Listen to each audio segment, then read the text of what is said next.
The wall stands at the edge of the known world, 700 feet of ancient ice that has no patience for the ambitions of kings. And yet a king has come to it.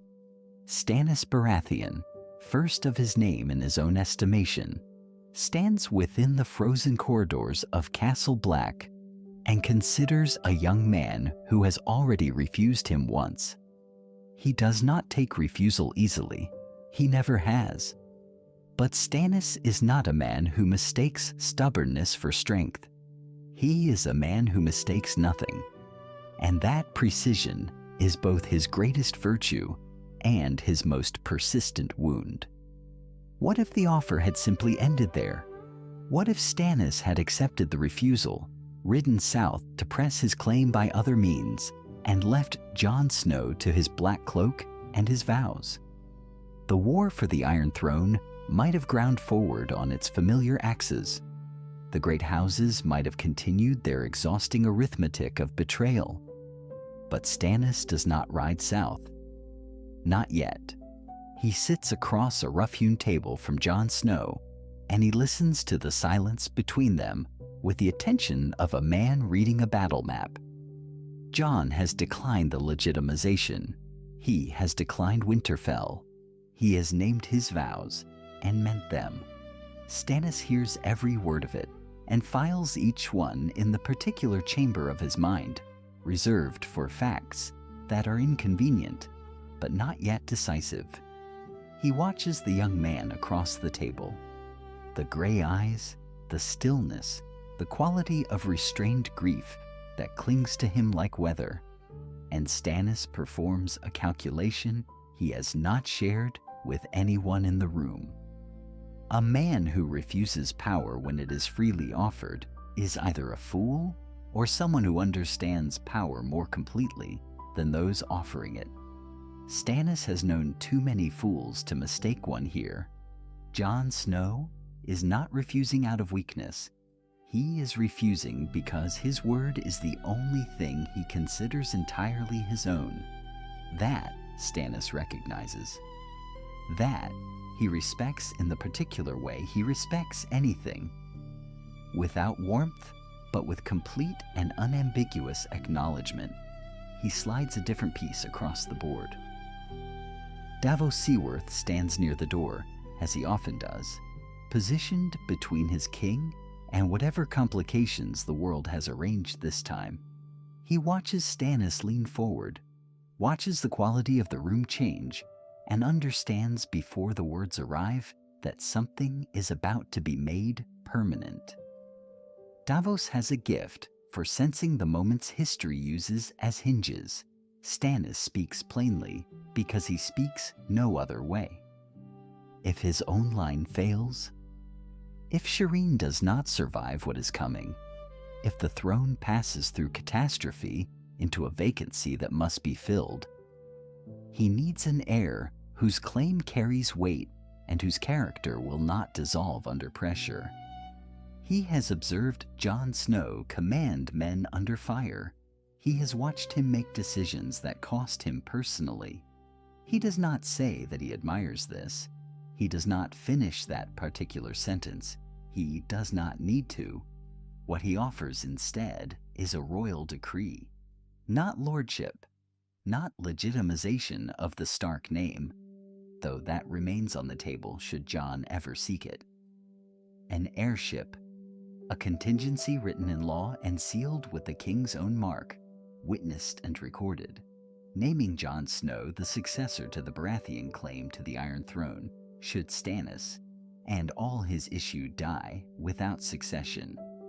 A document that means nothing if Stannis prevails, a document that means everything if he does not. Jon does not answer immediately. The fire in the grate moves between them. Melisandre stands at the edge of the room, and she is looking at Jon Snow with the expression she wears when she is reading something invisible to everyone else. She has seen this face before, or one like it, in the flames that have guided and misled her in almost equal measure throughout her long life. But what she sees now does not feel like misdirection. She sees two sources of light burning in the Lord's fire, two flames that must not be separated if the darkness is to be held at all. She has believed, with the focused conviction of a woman who has never permitted herself doubt, that Stannis Baratheon was the prince that was promised. She believed it the way a compass believes in north. And now the needle moves slightly, not away from Stannis, but alongside him, and she accepts this with the discipline of someone who has learned, across a very long life, that the Lord of Light does not explain himself. She tells Stannis, quietly and without ceremony, that this naming is correct, that the fires confirm it. Stannis looks at her for a moment, then he looks back at Jon. Jon Snow bends the knee to no king this night and takes no castle for his own. But he does not refuse what is sealed before the fire, a decree written in Davos's careful hand, marked with the king's seal, naming him heir to a claim he did not seek and cannot yet fully reckon with. The document is copied twice. One copy travels north to be locked in Castle Black's records. Another is dispatched by Raven, meant for a trusted hand in Braavos, where Stannis maintains a careful thread of financial and political contact. The Raven flies south through the dark, somewhere far from the Wall, in a counting house that serves more masters than it names. A man with Lannister coin in his pocket reads a message he was not meant to see. The message arrives in King's Landing before the week is out. Not the Raven itself.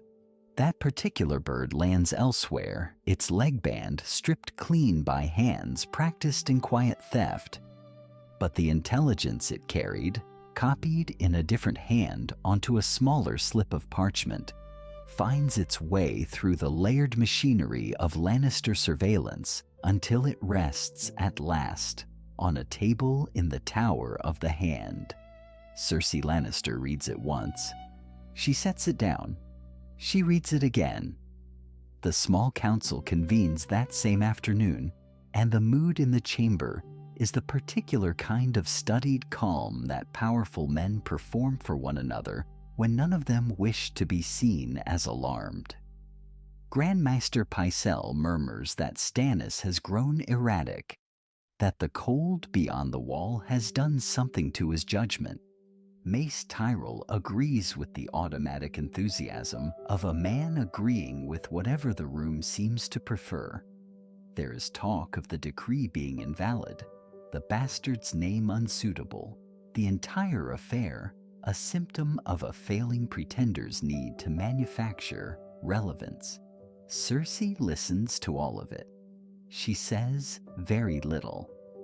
What she says publicly, in the measured tone she employs when she means to close a subject, is that Stannis Baratheon has always been desperate, and desperate men name heirs the way drowning men grab at debris, without particular judgment. The council accepts this framing. The meeting ends. The subject officially is dismissed. Privately, it is anything but.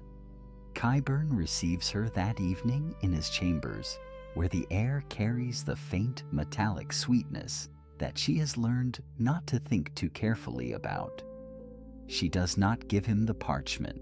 She describes its contents to him instead, and watches his pale eyes move through the information with the deliberate patience of a man sorting artifacts. There are rumors, she tells him. Old rumors, the kind that circle Rhaegar Targaryen's name and attach themselves to questions about the end of Robert's rebellion that no one with sense has ever asked aloud. She does not name what she suspects. Qyburn does not require her to. He asks only two questions: the mother's name, which she does not know with certainty, and the location of anyone still living who attended the Tower of Joy in those final days. He does not finish cataloging the possibilities before she leaves. He does not need to. The investigation has already begun behind his eyes. Far to the north and east, on the island that crouches in the cold waters of Blackwater Bay like a clenched fist, the confrontation Davos Seaworth has been anticipating for 2 days finally arrives. He hears it before he sees it. Stannis Baratheon's voice carrying through 2 sets of stone walls, the words themselves indistinct, but the register unmistakable. By the time he reaches the corridor outside Stannis' solar, the door is already open, and the scene within is one of the very few times in his years of service that Davos has witnessed something approaching raw feeling in his king's face. Stannis is not a woman given to weeping. What she does instead is go very still and very rigid and speak in a voice that has all the warmth of the stone walls around it. She speaks of Shireen. She speaks of bloodlines and legitimacy and the humiliation of watching her daughter's place in the succession stepped over in favor of a boy born without name or station. She speaks with the conviction of someone who has never once doubted that righteous fury is its own form of argument. Stannis stands at the window. He does not interrupt her. He waits, with the patience of a man who has weathered longer sieges than this one. When she finishes, he turns. What he says is not what Davos expects. He does not cite strategy or succession law or the mathematics of political survival. He says, simply and without elaboration, that Shireen is safer today than she was yesterday. That a girl who is not the sole heir to a contested claim is a girl that ambitious men have less reason to move against. That he has spent years watching what happens to children placed at the center of great men's wanting, and he will not watch it happen to his daughter. The room is very quiet after this. Stannis does not answer immediately. The fire in the hearth moves. She looks at him with an expression that Davos cannot fully read. Not quite softened, not quite satisfied, but something that acknowledges reluctantly that he has said something true. She leaves without another word. Whether she accepts it or merely cannot argue with it, Davos cannot say. Perhaps neither can she. He finds Shireen in the library, as he almost always does, cross-legged on a bench with a book open in her lap and a candle burning low beside her. She looks up when he enters with the particular attentiveness of a child who has learned that adults who seek her out in quiet rooms are usually there to tell her something they've already decided she should know. He sits beside her. He tells her plainly, because she is not a child who is served by anything other than plainness. She listens without interrupting. When he finishes, she is quiet for a moment, her eyes returning briefly to the page in her lap before she closes the book with care, as though the subject requires her full attention. She asks him only one thing. She asks whether Jon Snow is a good man. Davos does not hesitate. He tells her that Jon Snow is one of the better men he has encountered in a life spent among men of all kinds, and that if the realm is to be argued over, it could do considerably worse than to have his name somewhere in the argument. Shireen absorbs this. She nods, slowly, the way she nods when she is filing something away, rather than simply receiving it. Then she opens her book again. Davos watches her for a moment before he rises. He is nearly at the door when she speaks again, quietly and without looking up from the page. She says she would like to meet him someday. Davos pauses in the doorway.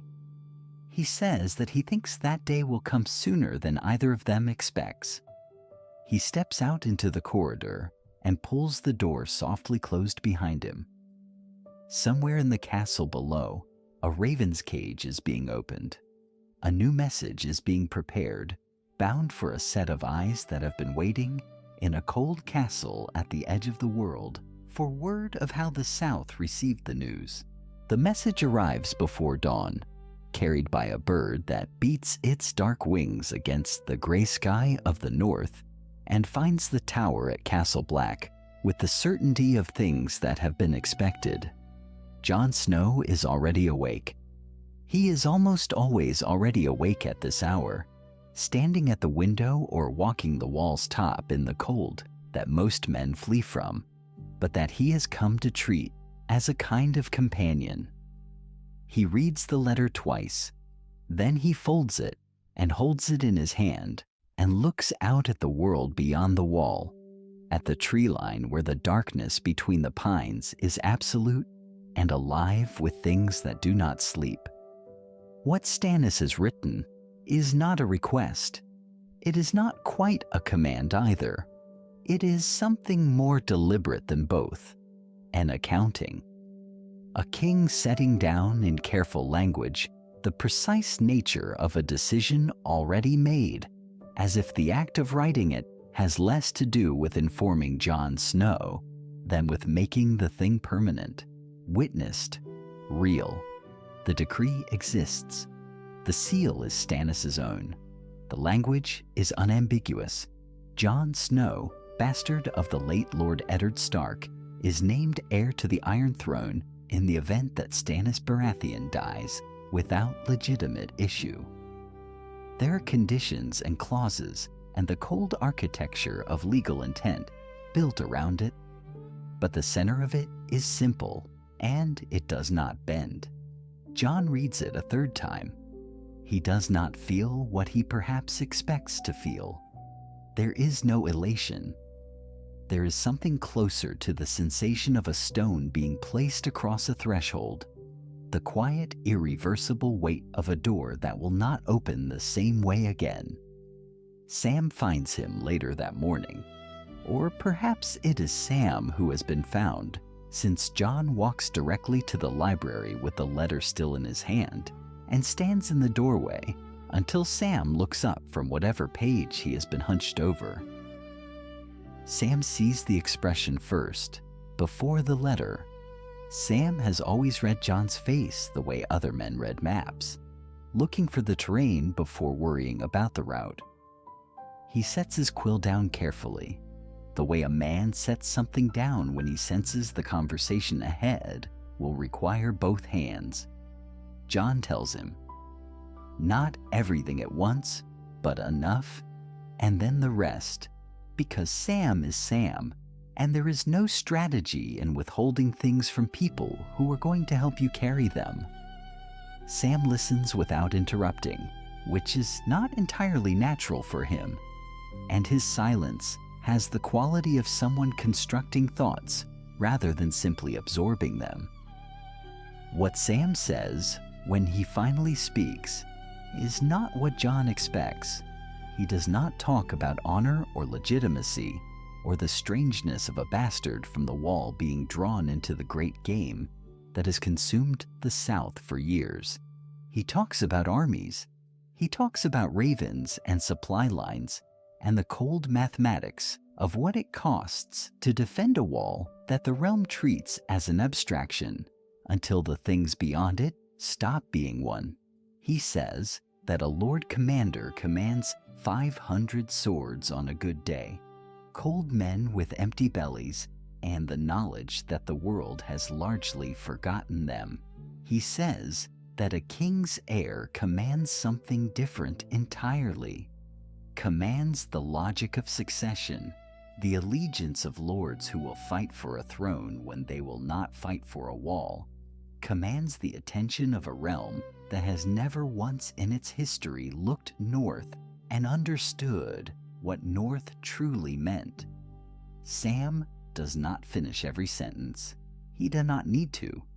Jon is already following the thread, the way a man follows a road in darkness by feel rather than sight, knowing the direction even when the surface cannot be seen. The thing Sam is describing is not ambition. It is leverage. It is the difference between asking the realm to care about the dead that walk and giving the realm a reason that speaks to the part of it that only understands power. Jon sits with this for a long time. He sits with it in the library, and then he carries it up to the wall and stands with it in the wind that comes off the lands beyond, with a cold so pure it functions almost as clarity. He is Lord Commander. That is what he swore. The Night's Watch takes no part in the wars of the realm, holds no lands, takes no wives, fathers no lords. The vow is in his blood at this point. It does not flex easily. But Sam's words do not leave him. They settle into the space beneath the oath, patient and mathematical, not arguing with the vow so much as asking what the vow is ultimately for. If the wall falls, there are no more vows. If the things beyond the tree line pour south, every throne and castle and kingdom in every direction ceases to matter in any form that living people could recognize. The oath exists to protect something. The question, the one Jon cannot stop turning over, is whether that protection now requires him to become something the oath never anticipated. He sends the first raven south himself that evening, after he has given the orders for the Wildling scouts. 3 of Tormund's people, fast and careful, who know the winterlands between the Wall and Winterfell the way no southern rider ever could. The raven carries only a brief acknowledgement. Jon Snow has received the king's message. Jon Snow remains at his post. He seals the small cylinder himself and watches the bird take the air. 3 days later, the scouts return before expected. The first one's horse is lathered and breathing in great heaving clouds of white vapor, and the man on its back has the look of someone who has ridden not from urgency alone, but from fear, which is something the wildlings do not wear easily or without cause. He slides from the saddle and looks at Jon directly, the way his people always do, without the performance of deference. And he says that there is movement at Winterfell. He says it in the sparse, factual way that people speak when the facts are already bad enough without decoration. He says there is movement, and it is not the kind that comes from men preparing to negotiate. Jon's hand tightens on the raven cage behind him. He does not let go of it immediately. The army moves 3 days later, not in haste. Haste in the northern winter is another word for death, but with the kind of deliberate grinding momentum that a man like Stannis understands better than most. He has waited out sieges. He has counted supplies by candlelight. He knows that an army which moves without discipline does not arrive, and so his column moves with discipline, the flayed men's territory growing closer with every gray morning and every firelit camp that struggles into existence at nightfall across the frozen ground. Jon rides near the front, not beside Stannis. That place belongs to Davos and to the command structure that Stannis has maintained since the Blackwater, with the kind of stubborn consistency that his enemies mistake for rigidity and his allies have learned to trust as bedrock, but close enough that the signal can reach him quickly when the terrain demands a decision. And the terrain demands decisions constantly. The North does not offer passage. It must be negotiated, argued with, read like a document, written in cold and stone and tree line. Jon reads it. He has walked these lands, ridden them, survived them in conditions that would have turned most of Stannis' southern knights back within a fortnight. When the scouts ahead report a gathering of cloud mass to the northwest that carries the particular thickness of a storm front with real weight behind it, Jon does not need long to consider. He knows the Wolf's Wood. He knows a line through it that runs south of the obvious path, threading between ridgelines in a way that adds a half-day's complexity but removes 3 days' exposure. He explains this to Stannis plainly without theater, laying it out the way a man explains a map, because maps have no use for eloquence. Stannis listens, then he gives the order. The column bends southwest, and when the storm breaks 2 days later across the ground they would have occupied, it breaks on nothing but empty white. The men notice. The wildlings notice in particular, because they understand what a northern storm can do to an army strung out in open ground, and they look at Jon with the particular quality of attention that is not admiration exactly, but is its practical equivalent. The recognition that this is someone worth following into bad terrain, which among Tormund's people is the highest form of trust. Ramsay Bolton's riders find them on the 4th day, not by chance. The flanking harassment is calculated, a Bolton specialty. Small, fast parties hitting the column's edges, taking horses and supply sledges, and retreating before a proper response can be organized. Bleeding momentum, one small cut at a time. The first attack confirms the pattern. Jon watches it happen from the ridge and does not move. He has already arranged what needs to be arranged. The second raiding party rides into a counter ambush set in a fold of ground between 2 frozen creek beds where 40 of Tormund's fighters and a company of Stannis' infantry have been waiting in silence for the better part of a morning. 8 Bolton men are taken alive. The rest do not require further consideration. Davos conducts the questioning. Which is the correct choice? Stannis' master of ships has a quality of patient, unhurried inquiry that extracts information more efficiently than methods that announce themselves loudly. The Bolton soldiers talk. Men in their position generally do, when the alternative is made sufficiently clear. They provide numbers, positions, the rough disposition of Ramsay's forces inside Winterfell's walls. These details are valuable. They are noted and passed immediately to the command tent. But one detail does not go directly to the command tent. One detail reaches Jon first, because one of the Bolton soldiers, not understanding what thread he is pulling, mentions in passing the girl. The girl kept in the East Tower. The girl presented to the Northern Lords as Arya Stark of Winterfell. Jon does not shout. He does not move. He stands very still in the cold outside the tent, and that stillness is its own kind of violence, the kind that comes from a man applying the full force of his discipline against something that would otherwise break him open. Stannis sees it.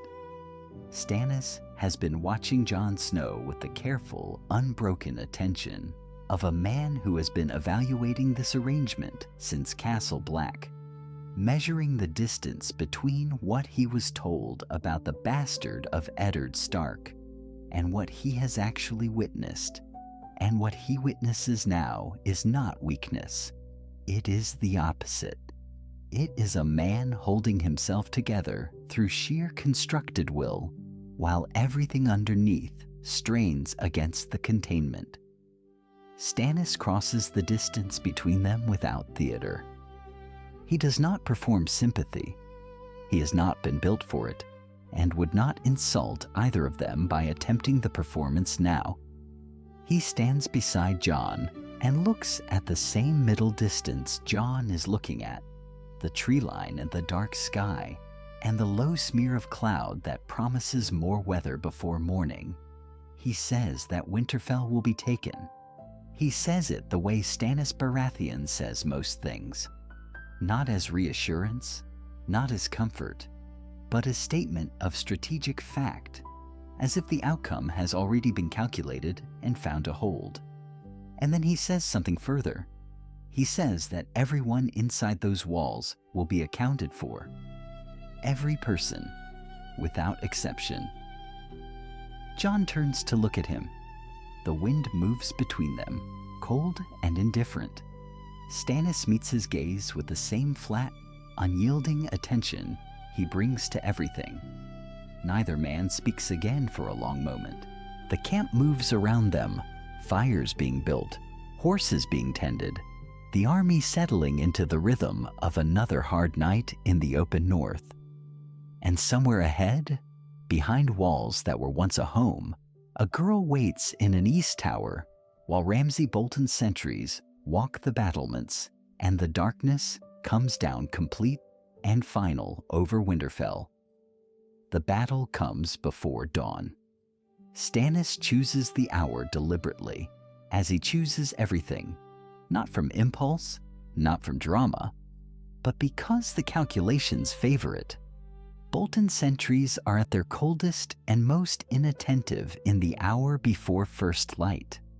The ground is hard with frost, which means sound carries differently, which means the flanking movements can be coordinated by horn signal rather than messenger, which means the timing holds.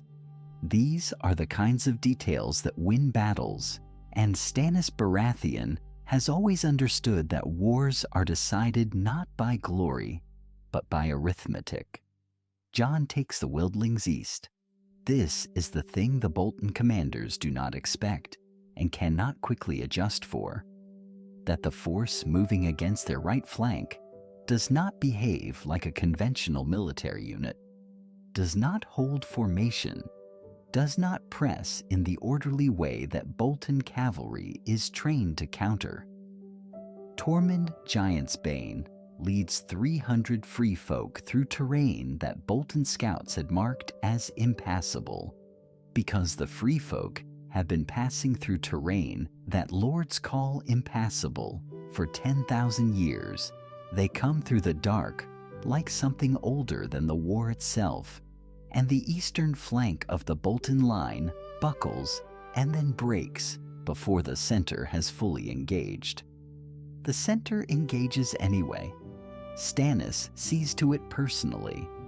His infantry moves in the grinding, methodical way that has defined every campaign he has ever run. No flourish, no attempt at shock or spectacle, just disciplined pressure applied at the exact point where pressure will be most destructive. The Bolton soldiers are not cowards. They hold longer than most men would. But they are holding against something that does not tire and does not waver and does not entertain the possibility of stopping. And eventually the center gives way the way stone gives way to water, not all at once, but gradually, irreversibly, the cracks spreading faster than any commander can seal them. Ramsay Bolton reads the battle correctly from the first. He is many things, most of them terrible, but he is not stupid about cavalry, and he understands immediately that the eastern flank is gone, and the center is dying, and that his one remaining option is to punch his horsemen through the gap between Stannis' left and Jon's return in wildlings before that gap closes. It is the right instinct. It might even have worked. It does not work, because the northern mountain clans arrive from the high ground to the west, and they arrive answering Jon Snow's call. They had been sent riders weeks earlier in Jon's name, with messages written in language that spoke of Ned Stark's son and the old ways and the debt the North owed itself, rather than any particular lord. Not all of them had answered. Enough had. And when Ramsay's cavalry turns to press through the western gap, they find the high ground already held by men who have spent their entire lives fighting on terrain exactly like this. Men who answer no lord's name that Ramsay Bolton had ever troubled himself to learn. The cavalry charge that might have split the battlefield simply stops. It stops the way a river stops when it runs into bedrock. All that momentum, suddenly nowhere to go. Ramsay is taken alive in the confusion that follows, which surprises some of the men around him. They had expected him to die in the fighting. He had perhaps expected it himself. But there is something in the final moments of the engagement. Something in the way the ground shifts under him and the options collapse one by one. That produces surrender rather than a last stand. And so, he is alive and in chains when the sun finally comes up over Winterfell and the gates open and the Bolton banners come down from the walls. Stannis enters the castle first, as is proper. He walks the halls with the flat, assessing attention of a man conducting an inspection, noting what has been damaged and what has not, where the garrison is strongest and where it crumbled. He finds Theon Greyjoy in the East Tower before he finds the girl, which tells him something about how the keeping had been arranged. He does not react visibly to what he finds there. He files it away. When Jon arrives, Stannis does what he said he would do in the dark outside the camp the night before. He accounts for everyone. He hands over his accounting to Jon, and then, in a gesture that carries more political weight than anything either man has said aloud since the decree was written, he turns Ramsay Bolton over to Jon's custody and steps back and does not insert himself into what follows. The trial is held in the great hall of Winterfell, which still smells of cold ash and old fear. The long tables crowded with northern lords who had ridden under Stannis' banner and now find themselves watching something they had not anticipated watching. Jon conducts it without theater. Theon Greyjoy speaks haltingly in a voice that has to find itself before it can be trusted, and what he says is heard in absolute silence. The girl who had been passed as Arya Stark stands and gives her true name, Jane Poole, a steward's daughter, a child who had been weaponized. And the silence in the hall changes character when she speaks, becomes heavier, carries more weight. Jon listens to all of it. He asks few questions. The ones he asks are precise. When the testimony is complete, he pronounces sentence without delay. Hanging, not beheading, not a warrior's death, not a spectacle. The kind of death the law demands for the kind of crime the law names, administered with the same flat absence of drama that Stannis Baratheon would have recognized and, somewhere behind those careful eyes, approved. It is the older lords who notice it first, the ones who had served Ned Stark and remembered how he had been on the high seat of Winterfell in the years before King's Landing took him south and destroyed him. There is a quality to the way Jon Snow sits and listens and decides, something in the patience of it, the refusal to perform, the sense that justice is a weight being carried rather than a stage being occupied. House Karstark sends a man to find Davos Seaworth before the day is out. House Umber sends two. They want to know, these men say, speaking carefully, speaking in the way that northern men speak when they are not quite saying the thing they mean. They want to know what the royal decree says, precisely, in its exact wording. Davos watches them as they ask. He has spent enough years reading rooms to know what is happening in this one. He tells them he can arrange for them to read the document themselves. Outside, in the yard of Winterfell, the last of the Bolton soldiers are being disarmed, and the banners are being folded, and the courtyard where so many terrible things had happened under Ramsay's lordship is filling with the ordinary noise of an army settling in, fires and horses, and the low, constant sound of men talking. Jon stands at the window of a small room off the Great Hall, not quite the Lord Solar, not quite anywhere in particular, looking out at the yard. His face is difficult to read. Somewhere in the lower cells, the documentation of everything the Boltons had done in the north is being gathered by Stannis' clerks, the names and the numbers and the dates, the record of what had been permitted to happen in the absence of any authority willing to stop it. The parchments stack up in the lamplight, page after page after page, and the clerks work quietly and do not speak about what they are reading, and the night begins to settle over Winterfell for the first time in a long while without a Bolton name above the gate. Jon stands at the window a long time. The yard below him is loud with the ordinary business of occupation, a different kind of noise than what Winterfell has known for years, purposeful rather than cruel, the sound of order being established rather than terror being maintained.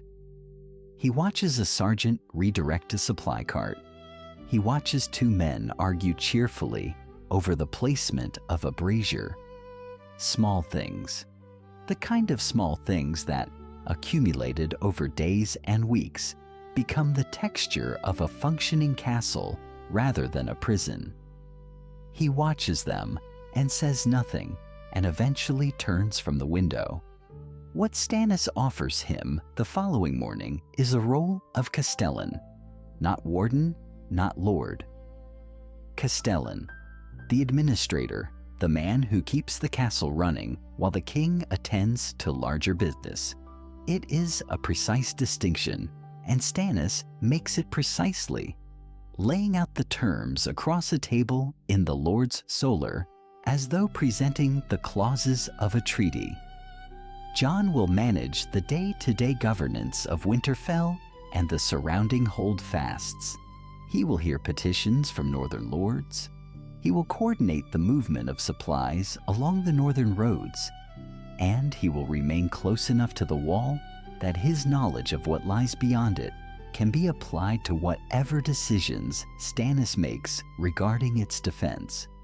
Jon accepts. He accepts because the role fits the shape of what he actually needs.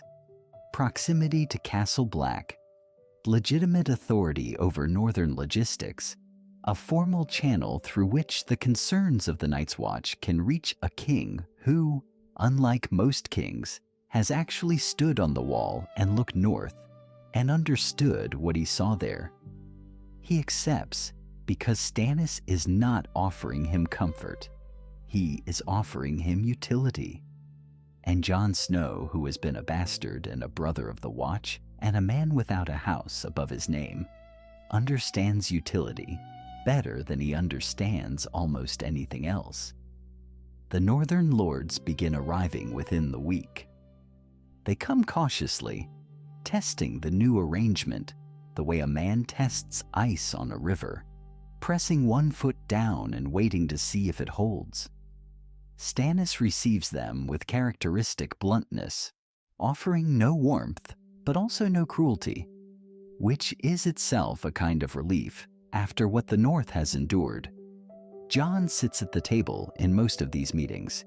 He translates, in a sense, not language, but register, the gap between Stannis's flat southern certainties and the older, harder pride of men whose families have held the same land for 500 years.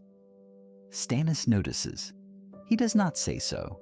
Jon notices that he notices, and that too goes unremarked.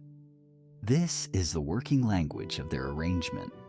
The letter arrives on a gray morning, carried by a rider from Castle Black, whose horse is lathered and whose face carries the particular expression of a man who has been told his news is urgent. Sansa Stark is alive. She escaped Ramsay's castle before the battle with Theon Greyjoy's help. Broken Theon, Reek, the man who had been remade into something barely recognizable, who had nonetheless found one last intact piece of himself when it mattered. She has been traveling north. She is at Castle Black. She is asking for her brother. Jon reads the letter once and then sets it down on the table very carefully. Stannis is watching him. The room is quiet. He rides north the same afternoon. The road from Winterfell to Castle Black is a road Jon Snow knows the way he knows the lines of his own hand. He has ridden it in both directions, in better circumstances and far worse. He rides it now faster than is comfortable, pushing the horse through the cold and the gray, through the scrubland that thickens into the sparse dark forest south of the wall. He does not think in complete thoughts during this ride. There is something too large in him for complete thoughts. He lets the horse set the rhythm and watches the road ahead. Sansa is standing in the yard of Castle Black when he arrives, wrapped in a cloak too thin for the cold, and she looks at him with eyes that have seen things he is only beginning to understand. She is taller than he remembered. Or perhaps he remembered her wrong, the way you always remember people from before. She does not cry. Neither does he. They stand facing each other in the yard of Castle Black, while the brothers of the Watch find reasons to be somewhere else. And then she takes a breath and says his name, and it sounds like something being set down after a very long carry. He brings her south to Winterfell within the week. The journey back is slower than the journey north. She is not fragile. Jon understands almost immediately that whatever Ramsay did, it did not make her fragile. It made her precise, careful, watchful in the way of someone who has learned to measure every room before entering it. But she needs time. She takes it. They speak during the long hours of riding, slowly at first, and then more freely. And Jon learns things about the months she spent in the South that fill him with a cold and particular anger he does not allow into his face. She knows about the Vale. That is what he understands by the second day of riding. She knows about Littlefinger, about the Knights of the Vale, about the army sitting behind the mountain passes, waiting for someone to offer Petyr Baelish the right price. She has been inside that calculation. She knows how it runs. Stannis' court watches them ride through the gates of Winterfell together. There's a stillness in the yard at that moment, something recognized, something that moves through the gathered men and women without quite being spoken. The last of the Stark children to return to Winterfell. Jon glances at Sansa. She is looking up at the walls. Her face is unreadable in exactly the way his was the night they took the castle, and he thinks he understands now what his own face must have looked like then. That evening, Sansa asks to speak with Stannis. The letter arrives in Meereen on a morning of flat white heat, carried by a Braavosi merchant whose ship had made 3 stops across 2 weeks to ensure no single port could trace its origin. Daenerys holds it, but does not read it immediately. She has learned in the slow and costly school of ruling that the manner in which news arrives tells almost as much as the news itself. A letter routed through Braavos, unsigned but for a sigil she does not immediately recognize, delivered through a chain of hands designed to obscure. This is not intelligence. This is an opening. She reads it in her solar, with the doors closed and the sea light falling hard across the stone floor. And when she finishes, she sets it down on the table with the careful deliberateness of someone who has just lifted something heavier than it appears. Jorah speaks first, because Jorah always speaks first when he senses her unsettled. The man named heir to Westeros' throne is a bastard legitimized by a king whose claim is itself contested, he says. He speaks the words gently, the way he speaks most things to her, as though softness in the delivery changes the weight of what is being delivered. The North is far. The dragons are real and present. There are problems enough in Essos without measuring the threat of a man standing at the edge of the world beside a wall of ice. Tyrion does not speak immediately. This is the thing she is still learning about him. The silences are calculations, not hesitations. When he does speak, he does not look at Jorah. He looks at the letter. A man named Heir to the Iron Throne, who holds the loyalty of the North by blood and by reputation, he says, is not a distant concern. He is the precise shape of the concern. He is what every rival should look like, legitimate enough to be believed, beloved enough to be followed, and positioned just far enough away that moving against him early would seem paranoid rather than prudent. He pauses. Then he adds, almost to himself, that he has a particular gift for recognizing that shape, having spent years being it. The debate that follows runs long into the evening. Daenerys listens more than she speaks, which means she is taking it seriously. Jorah argues instinct. Tyrion argues geometry. They are both right in the way that men who understand only their own portion of a problem can be right. And she knows it, and neither of them knows she knows it. What she knows, which neither of them have yet said aloud, is that a man who can speak plainly to a king about a threat that has nothing to do with thrones, a threat that makes thrones irrelevant, that unmakes the very logic of rulership, is not simply a rival. He is something she has no clean category for yet. And that is the thing that keeps her returning to the letter after Jorah and Tyrion have withdrawn. In Winterfell, the same letter's twin travels from the hand of a Braavosi merchant to the hand of Davos Seaworth, who carries it directly to Stannis without reading it. Because Davos has survived long enough to understand that reading things addressed to kings is a luxury available only to those willing to cease being useful to kings, Stannis reads it in his solar, the same room where he first told Jon about the heir's decree, the fire lower now against the deepening winter, the castle around them settling into its old stones with quiet creaks and sighs. He hands it to Jon without speaking. Jon reads it slowly. He reads it a second time. Then he sets it on the table between them, in what has become, without anyone naming it, their table, the place where the decisions actually happen, away from the formal chairs and the assembled lords.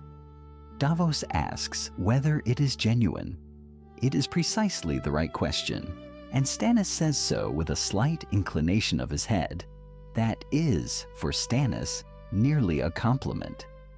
The question of Tyrion Lannister's sincerity, Jon says carefully, is probably the wrong question. Tyrion is sincere the way a good chess player is sincere, genuinely invested in the position, not lying about the moves available, but always serving the game rather than the opponent. What matters is whether the game he is playing and the game they need to play happen to run in the same direction, at least for now. Stannis is quiet for a long time. The fire settles. Jon says it plainly because Stannis has made it clear, by example and by expectation, that plainness is the currency he values above all others in that room. The dragons, if the Night King comes south in force, and Jon believes with the particular certainty of someone who has stood on the other side of the wall and felt what waits there, that it is no longer a matter of if, then the dragons are the only weapon that changes the arithmetic.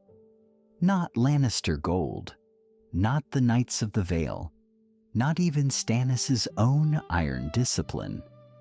The dragons. Stannis does not argue with this. He considers it for a long time, the way he considers everything, fully, without flinching from the places where the logic becomes uncomfortable. Then he looks at Jon and says that he will not write to a Targaryen, not directly, not under his seal. Jon understands immediately. He asks Stannis to let him write instead. Stannis' eyes move to the fire. A long moment passes. Then he nods once, and Davos quietly rises to find parchment, and Jon draws the letter toward him and begins to draft the words that neither Stannis' rigid pride nor Daenerys' long suspicion would have allowed to exist without him standing precisely between them. He writes plainly, because that is what he knows how to do.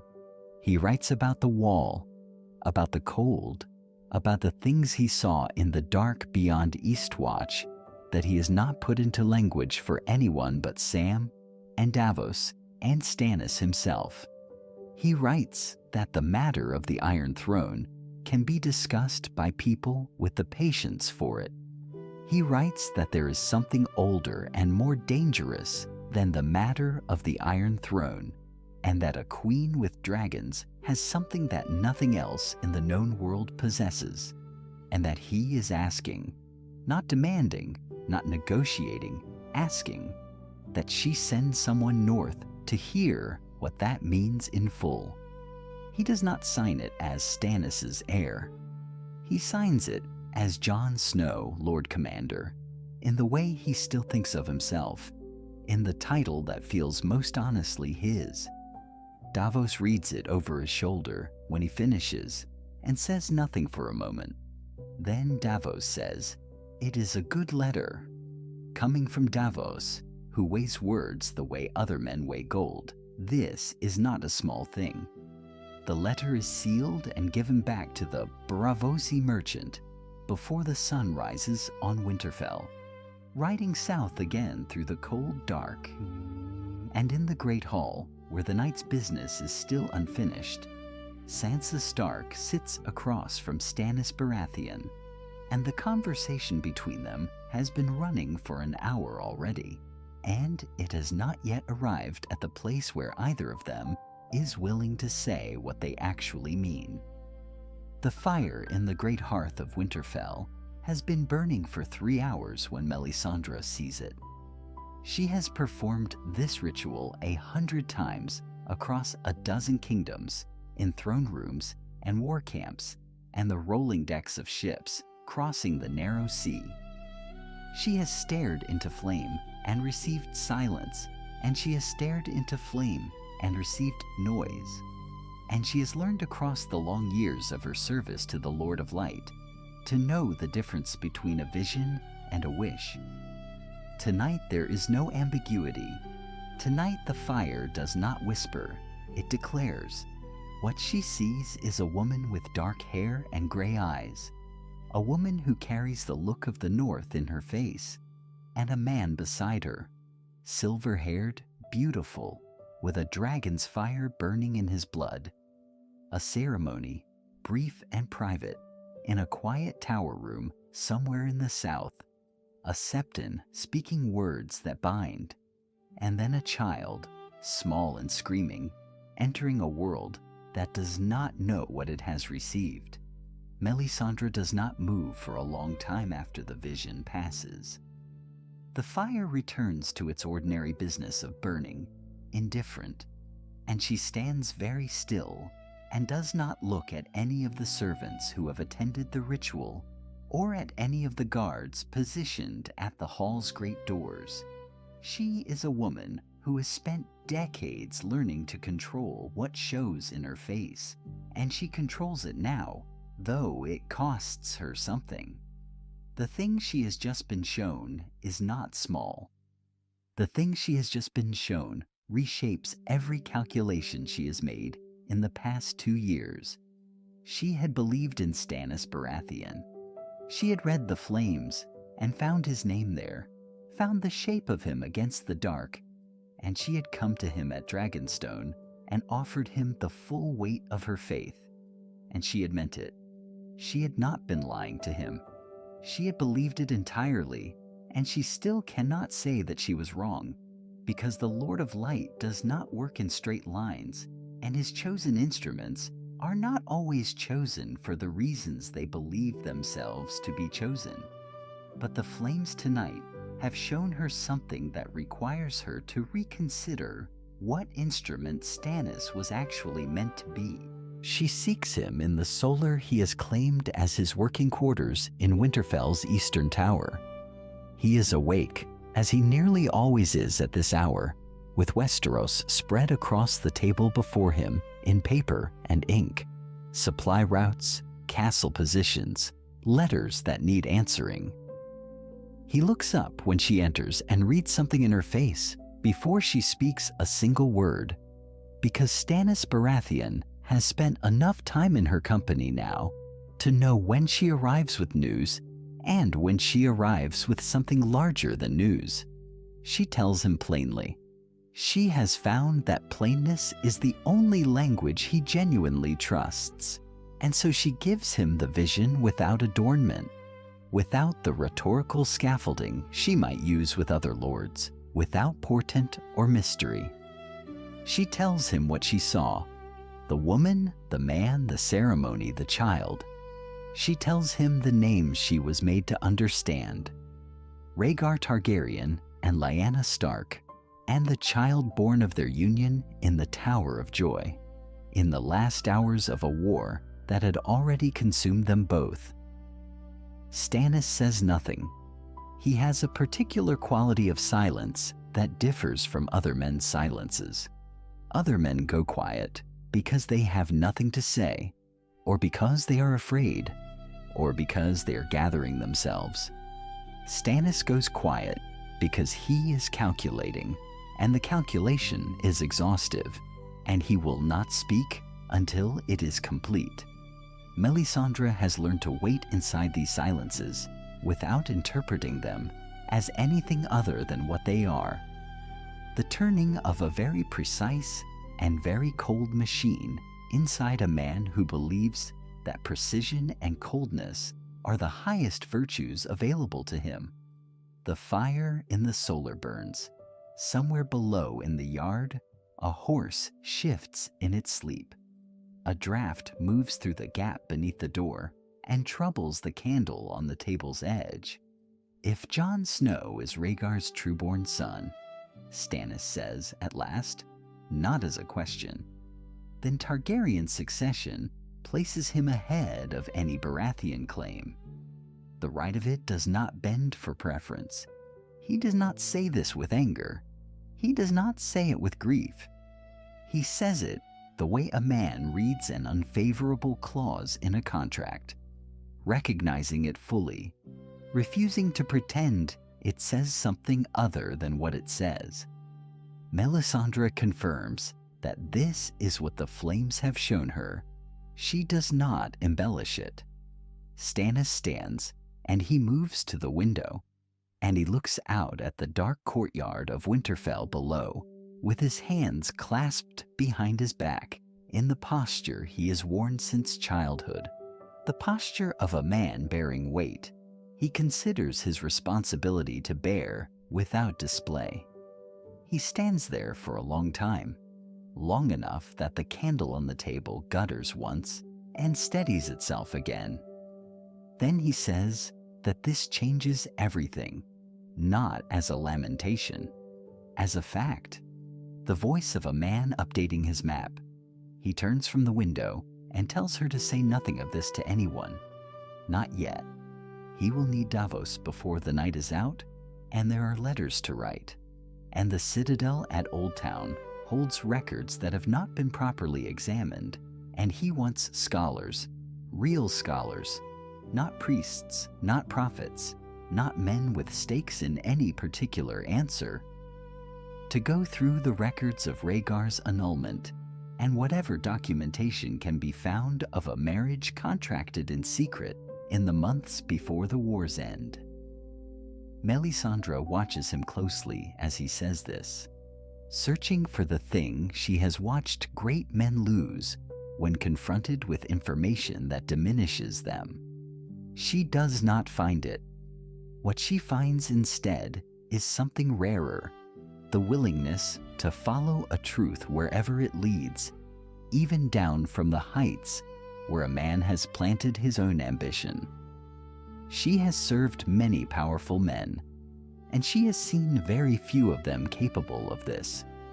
Stannis is already moving to the door to summon Davos when he stops, hand on the frame, and asks her whether the flames have shown her anything of what Jon himself knows. She tells him honestly that they have not. He considers this for a moment. Then he says that Jon will need to be told, if the records confirm it, that the boy deserves to hear it from someone who has no interest in manipulating him with it. He does not finish the thought. He does not need to. The implication hangs between them, fully formed, that there are people in the world who would use this information as a weapon, and that Stannis intends to ensure it is used instead as a foundation. He goes to find Davos, and Melisandre remains alone in the solar for a moment, and the fire behind her burns on, steady and indifferent and bright, and she thinks about what the Lord of Light requires of the instruments he chooses, and whether chosen has ever meant what she assumed it meant. The question does not frighten her the way it might once have. It interests her, and interest, in her experience, is where true faith begins. Davos Seaworth arrives at the solar door still pulling on his coat, alert and unhurried in the way of a man who has learned that urgency and panic are different things, and that only one of them is useful. He looks at Stannis's face, and then at Melisandre, and he makes a rapid private calculation of his own, and then he closes the door behind him and says that he is listening. Stannis tells him almost everything. The road to the Eyrie does not forgive hesitation. It climbs in switchbacks through stone and cold air, narrow enough in places that riders must go single file, the mountain face pressing close on one side and nothing but sky on the other. Jon Snow makes the ascent with 30 men at his back and Sansa Stark at his side, and he does not look down. Sansa does not either. She has been preparing for this meeting longer than Jon has known it was necessary, and she rides with the particular stillness of someone who has rehearsed every possible conversation and found herself ready for all of them. Davos had counseled patience on the road north. "Speak plainly," he had said. "Do not reach for the language of courts, because the court you are entering has its own language, and you will only ever be a foreigner in it. Speak like yourself. Let Sansa translate where translation is needed." Jon had listened and said little, which Davos had taken as agreement, though with Jon Snow it is sometimes simply silence. Littlefinger receives them in the high hall of the Eyrie with the particular warmth of a man performing warmth, every gesture calibrated, every word chosen for the work it does rather than the truth it carries. He calls Sansa his ward and his joy. He calls Jon an honored guest with a pause before honored that is not quite long enough to call out, but exactly long enough to register. He is a man who has spent his entire life making people feel slightly off balance without quite knowing why, and he is very good at it. The hall is cold and bright and impossibly high, and the sky outside the moon door is the deep blue of altitude and early autumn, and somewhere behind it is the long plunge to the valley floor.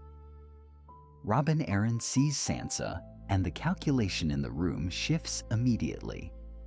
He is a young lord, nervous in his bones, easily startled and easily led, carrying the particular loneliness of a child raised by a mother who feared the world and passed that fear along like an inheritance. But when he crosses the hall to Sansa, he moves quickly and his face opens in a way that it does not open for his regent, or his household, or the careful lords who manage his title, while he grows slowly into it. He takes her hands. He says her name. The reunion is not political. That is precisely what makes it so useful.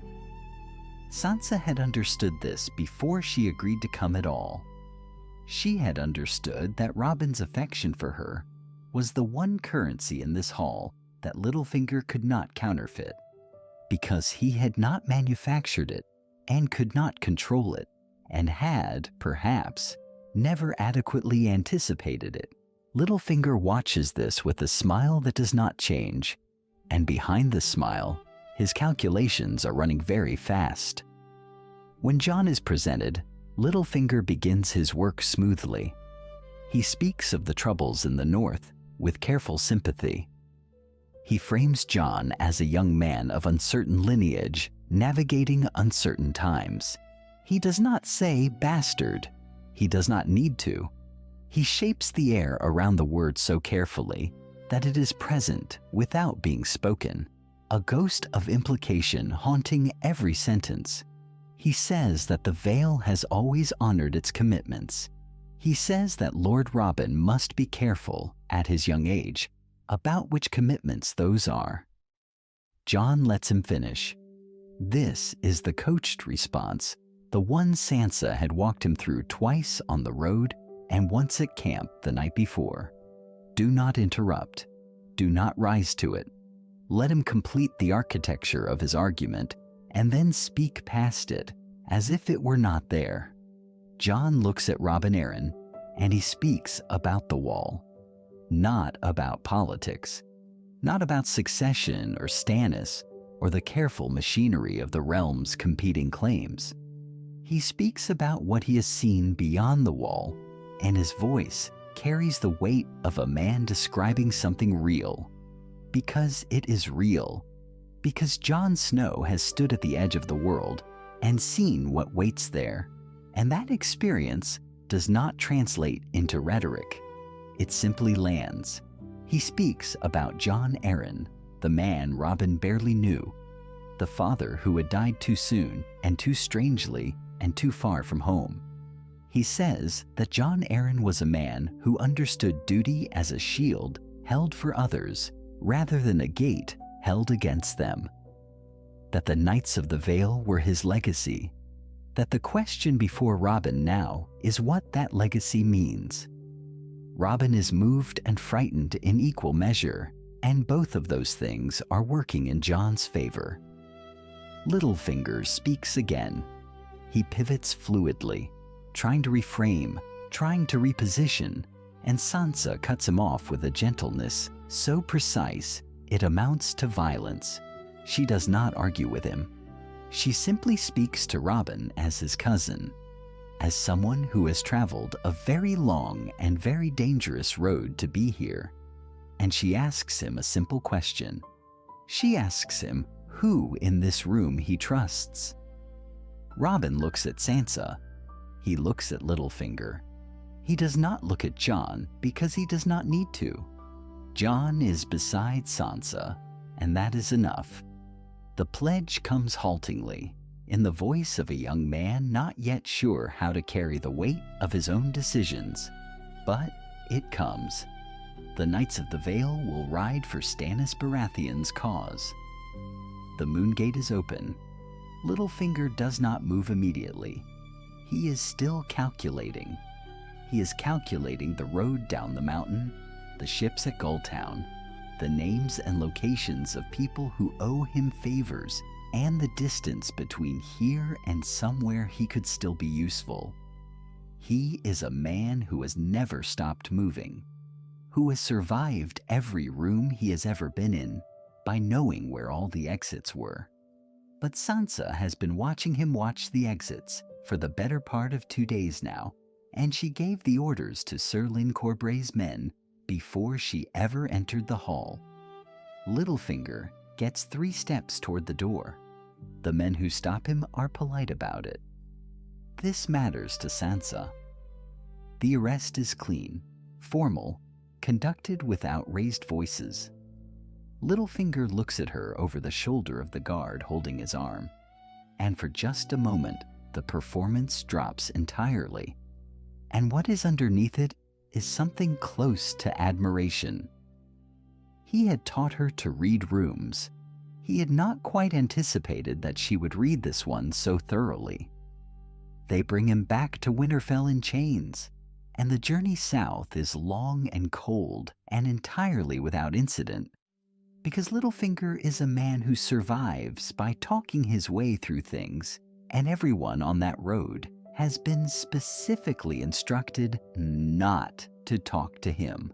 He rides in silence through the northern landscape and watches it go past, and his calculations, for perhaps the first time in his life, do not seem to be landing anywhere useful. The questioning begins 3 days after they arrive. Sansa conducts it herself, with Jon present and Davos Seaworth sitting in the corner with a piece of parchment and a patience that seems genuinely bottomless. Littlefinger sits across from them at a plain table in a room with no particular significance, and Sansa asks him about Jon Arryn. She asks him quietly, without accusation, as if she already knows the answer and is simply offering him the opportunity to tell the truth. The strategy is Davos's suggestion. It works better than pressure would have. Littlefinger has spent his life outrunning interrogations built on force. A question asked with certainty is harder to dance around than one asked with desperation. He begins to talk. He begins to talk, and then Davos leaves. That is the part no one remarks upon afterward, but it matters. Davos Seaworth, who has spent weeks in Littlefinger's company without exchanging a meaningful word, sets down his parchment in the middle of the 3rd hour of questioning, folds it carefully, and excuses himself from Winterfell with the quiet efficiency of a man who has somewhere more important to be. He has been carrying a letter for 6 days. He has been patient about it. He stops being patient the morning Littlefinger finally breaks, and the room no longer needs him. The road south from Winterfell to the harbor is frozen solid. Davos knows frozen roads. He knows the particular way cold settles into a man's hands around the 4th hour of riding, and the specific angle at which a lantern must be held to stop the wind from taking the flame. He rides hard and arrives at the harbor before the light changes and boards a ship that has been waiting for him, because Davos Seaworth is a man who plans ahead and has learned in his long service to difficult men that letters should not be carried slowly. The ship makes for Old Town. What he finds there is not what he expected and is precisely what he needed. Maester Marwyn is not a gentle figure. He is blunt in the way that very old and very certain men can afford to be blunt, carrying his age like weight deliberately accumulated. And he receives Davos in a tower room filled with documents in a state of organized disorder that suggests a mind which works faster than any filing system could accommodate. He has been waiting, in his own way, not for Davos specifically, for someone with the right questions.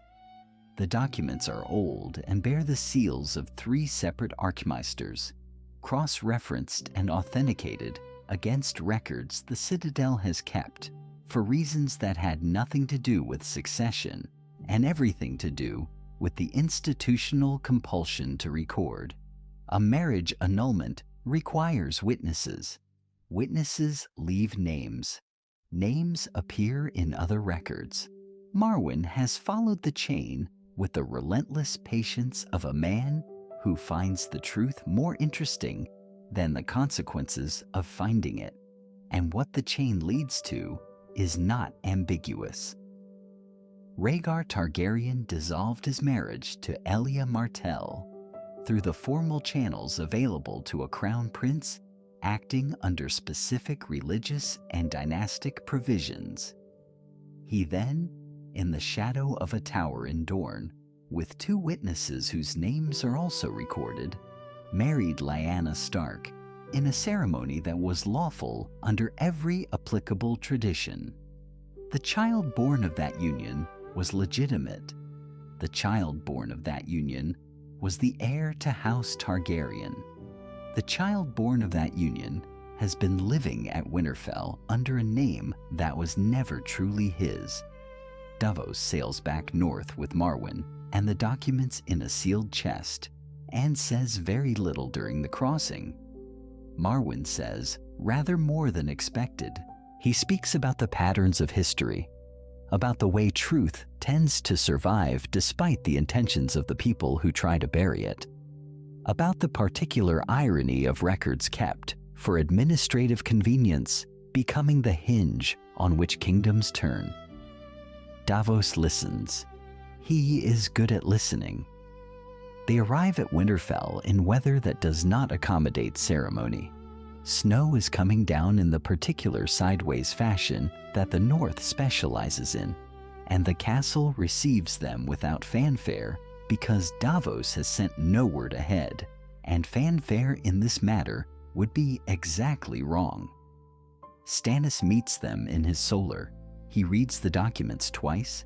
He asks Marwyn 2 questions about the methodology of authentication, receives 2 precise answers, and then sits with his hands flat on the table for a long moment that the room holds its breath around. He does not express surprise. Stannis Baratheon has spent his entire life believing that the law is the law and the truth is the truth, and that both of these things matter regardless of how inconvenient they are. He has held that belief when it cost him allies and respect and any number of easier paths through a difficult life. He holds it now. He stands and formally reaffirms the decree he has already issued, speaking the words with the particular gravity of a man who understands that he is not diminishing himself by saying them. He is confirming that the law he has always claimed to serve is larger than his own ambitions. He has suspected this day was coming since the first time he looked at Jon Snow and registered in the way that calculating men register uncomfortable data, that something about the boy did not quite add up to what it was supposed to. Jon is brought in after. Davos stands beside the door. Marwyn sits with the documents arranged on the table in front of him, with the careful neutrality of a man presenting findings rather than arguments. Jon reads. He reads slowly, and the room watches him read, and what passes across his face is not the expression of a man receiving a gift. It is the expression of a man watching a door close behind him that he did not know he was walking through. He says that he will not accept it.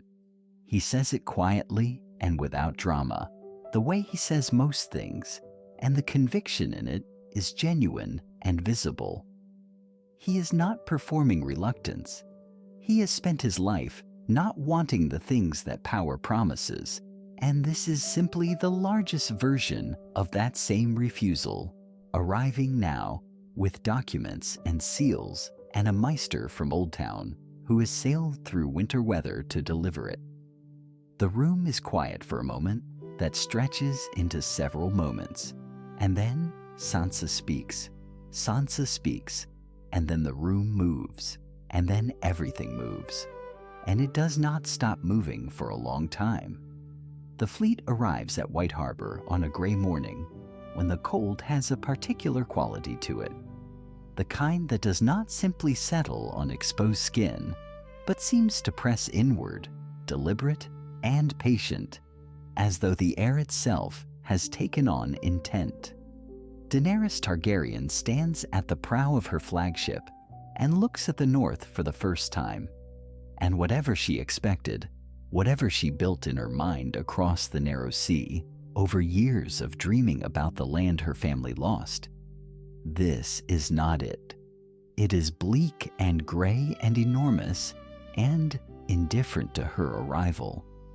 The dragons circle above the fleet in long, slow arcs, and the people of White Harbor come to the docks and the walls and the high windows to watch, and no one speaks very loudly. Jon rides to meet her. He rides with a small retinue. Davos at his right, Sansa, with her careful eyes taking the measure of everything. A handful of northern lords who have agreed to stand beside him without requiring much in the way of explanation. The meeting happens in a hall borrowed from the Manderleys, a space large enough to contain the competing weight of what both parties carry into it. She enters as a queen.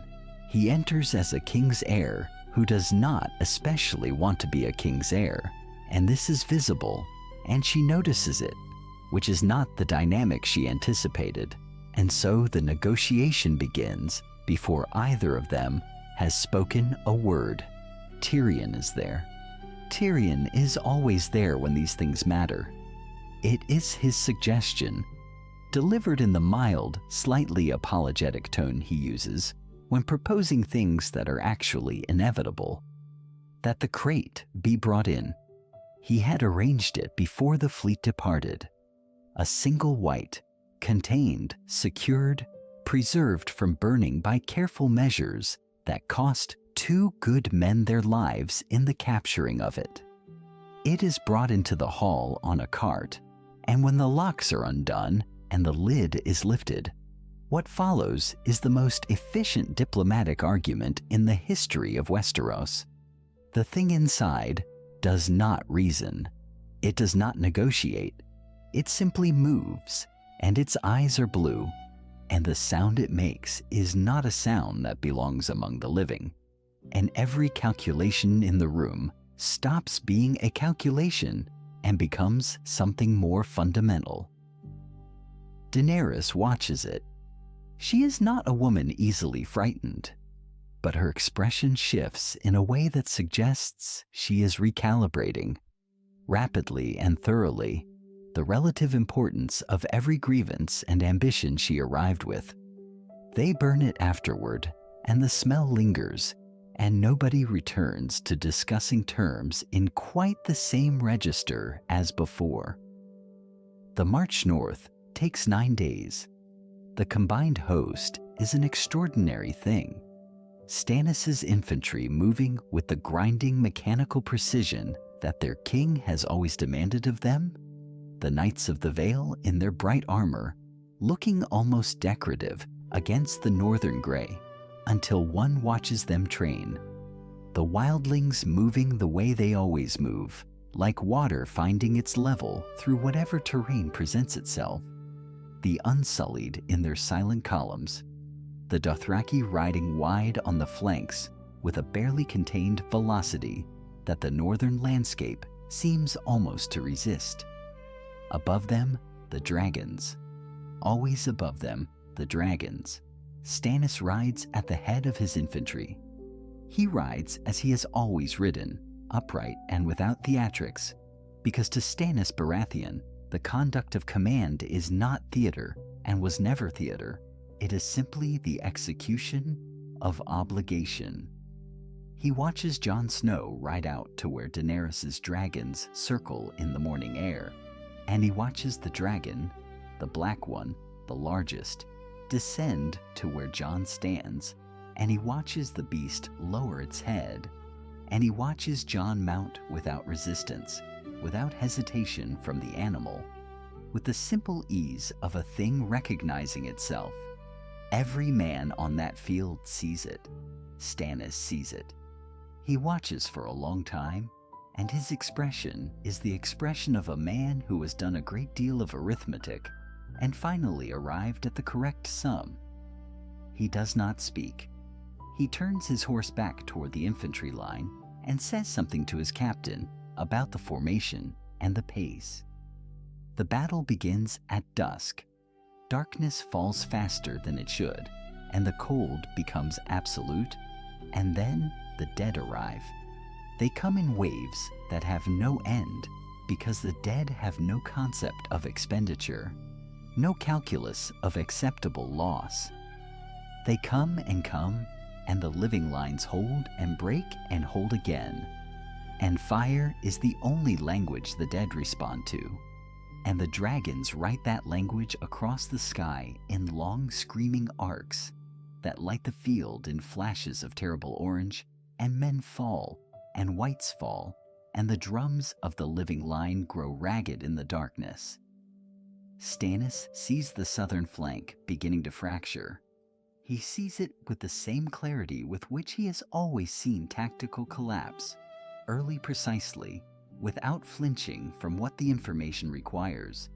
The dragon riders need more time.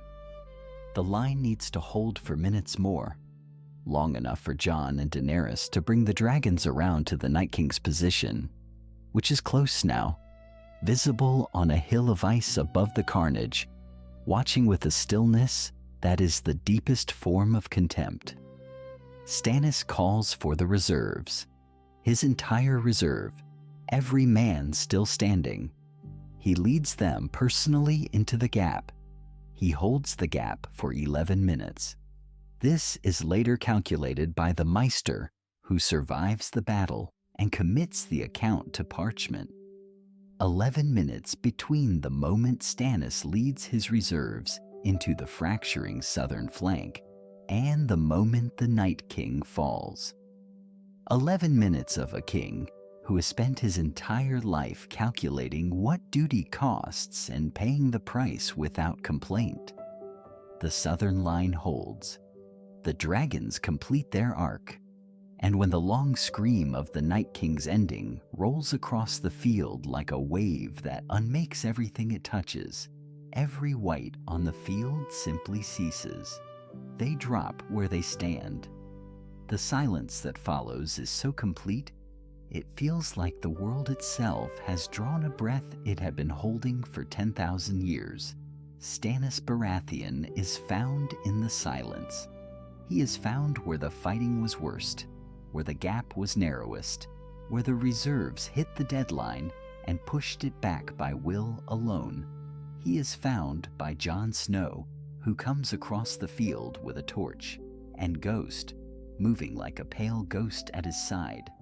And Jon finds him the way men find things they were afraid of finding, slowly, knowing before they arrive. There is no dramatic final exchange. There is no last declaration. Stannis made his declarations in the Godswood at Castle Black, on parchment, with a seal pressed into red wax. The man who signed that document understood that the future he was building did not require his survival to stand. He built it precisely so that it would not. The lords of Westeros do not deliberate long. In the weeks following the long night, as the armies of the living count their dead, and the ravens begin moving again across a sky that is slowly, incrementally warming, the great lords convene in the ruins of the great hall at Winterfell.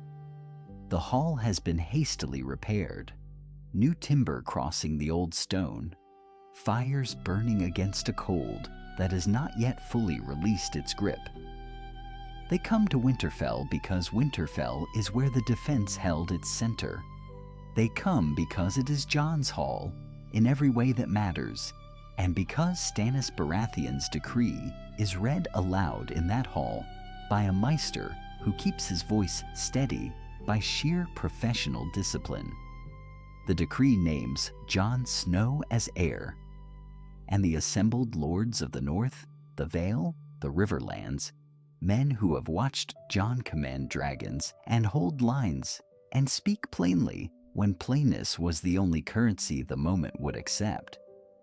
They bend the knee without the arguments that might once have consumed weeks of contention.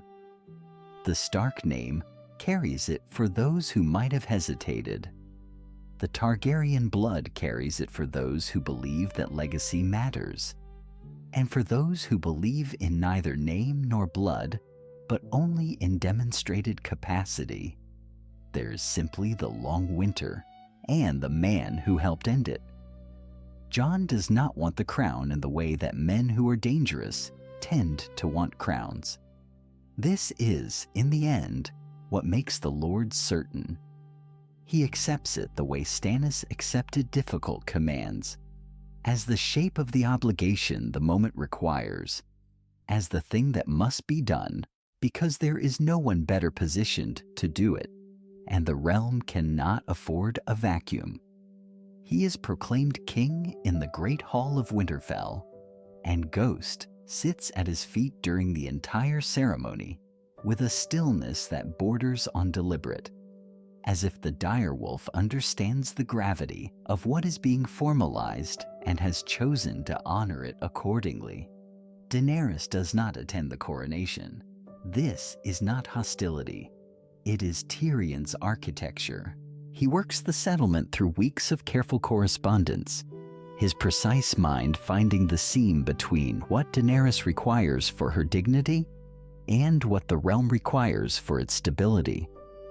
What emerges is a formal sovereignty, Queen of the Narrow Sea, with dominion over the Bay of Dragons and the cities she freed, a throne that is hers absolutely and not subordinate to any Westerosi king.